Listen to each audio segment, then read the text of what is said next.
I am trying to edit the video that should go up tomorrow. Let's just say I just began, so I don't know if I can meet up. Well, I'm meeting up with some other things in my life. That should count for something, right? It's another vlog, I guess. I hope I don't look like a crazy woman though. The furniture makers were here this morning to round up my wardrobe. Let me give you guys an update on that. Yeah, they finally finished up after 699 years. It's actually a couple of weeks after they started. We're not around, so they couldn't come to finish it up. This is all we have. I'm thinking I should change my lens. I am now using my kit lens at a very, very high ISO, but the aim is to show you guys the wardrobe properly. Yeah, I needed these open shelves right here so that I can maybe put some decorative pieces, light here and there, just to, you know, make this place look better. I am also hoping I can maybe use here for the background, maybe for things like a hall. Having a light here or some books, some decorative pieces, candles and all that would be nice. I can also decide to arrange maybe shoes or maybe bags there, I don't know, whatever. Up here is just space, no partition for bags, while here is a big space for dresses generally. I have a drawer at the bottom. You can't see it right now, but there's a drawer down, just one drawer. In here, you can see it has partitions in here. So here we have drawers, 4 drawers in here for those kind of stuffs. Right here is another space for hanging. This should be for dresses or maybe trouser or skirt, you know, those short things. And then I have 2 drawers in here. Down here, we have some open shelves for shoes. This work, I'm happy and not happy. Not too happy at the same time. I like it. This is the design I wanted. I am not particular about this handle, but this was what they brought. Then I went for this wood because I didn't want the bluish white tint. It is subtle with MDF, unlike HDF. HDF, the bluish tint on their white is more obvious than this. But inside, yeah, you have a lot of bluish tint showing inside. Because this one still has a kind of bluish tint, it is slightly different from the color of the wall, the white on the wall. But when I put on my blue light mixed with white light, it's like they are uniform. That is what we have. The reason I'm not too happy and I won't recommend the person that made this is because, one, they are not too creative. Okay, I gave them some details I wanted here. I didn't want this handle. I wanted like a cutout. They didn't do that. And honestly, I'm just tired. Okay, I'm tired of saying. Initially, they even brought another color of wardrobe. They brought a cream color, and I was like, no, return it. So after all this back and forth, I don't want any trouble again. Let them just do the work and, you know, stop. So yeah, I didn't make any complaints about that anymore. Was still the first time they came to couple this thing. This man sent guys, okay, to come and do it. Meanwhile, he was the one that did our kitchen cabinet, he did our bed, he did the wardrobes in the other rooms. So they usually make it from their place, from their workshop, then they bring it in here and couple. But they just brought wood here into my white room and came to do woodwork inside. So they have soiled my wall a lot. My white wall is looking very bad right now. I'll try and clean it up if I can. I don't know if it will work. If it works, fine. If it doesn't work, wow, I'll have to make do with this for now till I am ready to repaint. But I am so pissed with that. How will you come and do woodwork inside a room that is white?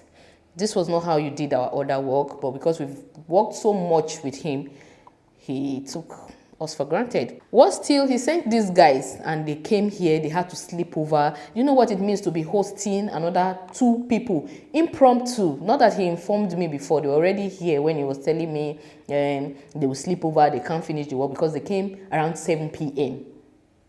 What he was supposed to bring in the morning. He sent ordinary wood and boys to burden me. The boys also, they are uncultured. They are not. I've been having to feed them, and sometimes they won't even say thank you. So that's kind of entitled mentality. When they were leaving, for example, they left their plate here. They left some trash, their leftover wood in here. They didn't even bother to clean up. All of this makes me not happy with this work. But yeah, thank God that the finished product is not bad. I like that it's the design I chose, and those small things that I don't like, I'm not feeling bad about it, okay? So that's it with the wardrobe. That's what we have in here. Later on, my husband will help me fix the mirror. I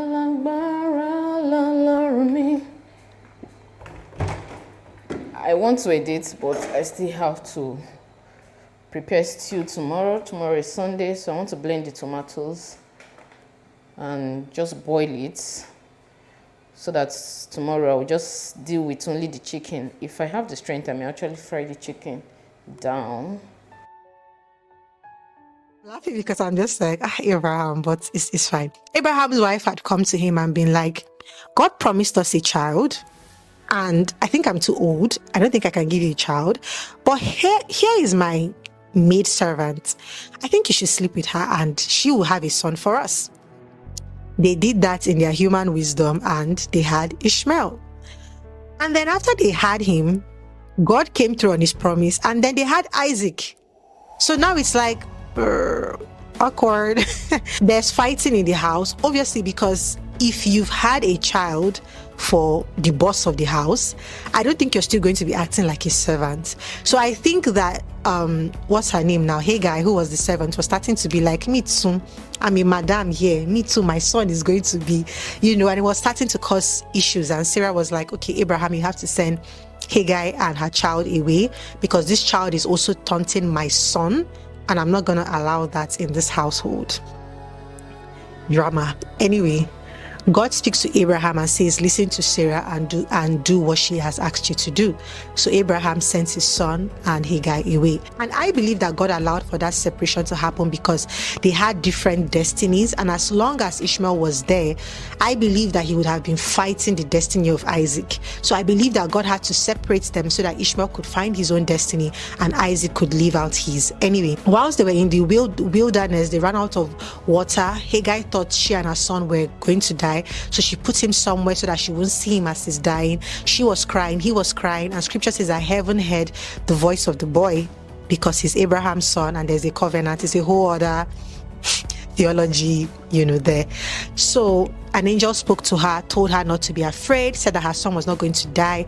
And scripture records that God opened her eyes to see a well that she and her son could drink from, and their lives could be preserved. So that well was there all the while, but Hagar's eyes were close to it. And so that just makes me think, like, what are the places that God has already answered our prayers, but we cannot see it? When I'm going through anything that is difficult, or there's something that God has promised me that I'm not seeing, I just start praying, God, if there's anything I'm not seeing, please open these eyes to see. God, if there's anything that I'm missing, help me to see it. Because there are times that God has been faithful to already go ahead and make a way, but we are just not seeing it, and then we judge him as unfaithful. It's very easy to see that most of the time God is going to provide for us through other people, and it can be tempting to now begin to look at people as our source. I know I fell into that trap when I started seeing that, okay, God was meeting my needs through people.